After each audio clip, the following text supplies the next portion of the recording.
dog of today differs in one important aspect from his forefathers. He barks. The true wild dog howls.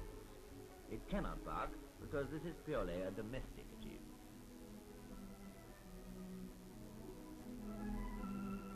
Cowered into subjection by the superior strength and intelligence of the human race, dogs have been selected and bred for different purposes. Large dogs, for example, such as these Great Danes, were originally hunting dogs. And bloodhounds, as their name implies, are used for their exceptional ability to follow a scent. Labrador retrievers are also employed by the police to track down criminals who take to the open country, or in this case, as it seems, to the football field.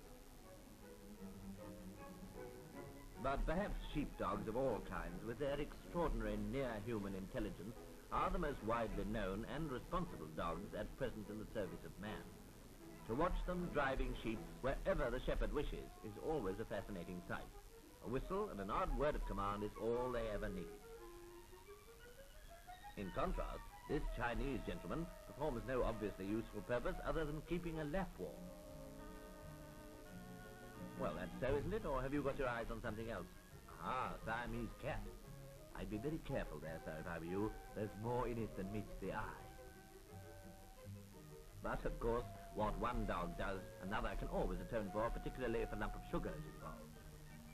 The dogs of today can be classified into 6 main types. Oh, that's not a type, that's a Corgi. First, those like the Collie that most closely resemble the ancestral wolf dog. Second, dogs that have been bred chiefly for speed, such as the Greyhound.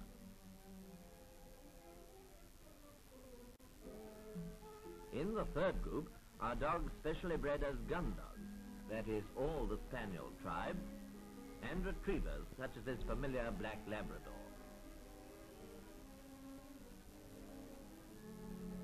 The fourth group contains the bloodhound and the smooth-coated, short-haired, long-muzzled sporting dogs, such as beagles or foxhounds used for hunting.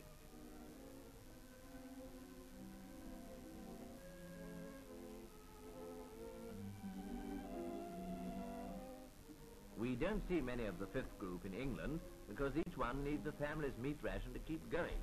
These are, of course, St. Bernards at a monastery in Switzerland, in a playful mood and without the usual barrel of brandy round the neck, ready to save some beleaguered traveller in a far mountain pass.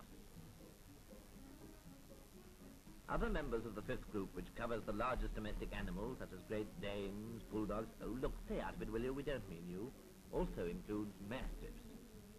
The sixth and last class consists of the different breeds of terrier, perhaps the most popular dog of all in England. Here's the fox terrier, the bull terrier, a relic of a forgotten blood sport,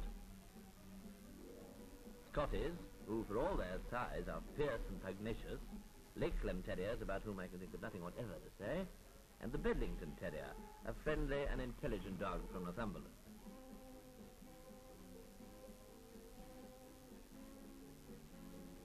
But whatever they do, whether you train them to race and make money for you, or whether you let them amble about in the sun when they're old and slow, whether, as here in the far northwest of Canada, your team of huskies is your only link with civilization, and in consequence the well-being of the dogs is of paramount importance to your own survival, or whether in a modern city street you use the sharper senses of a dog to replace the eyes of a blind man.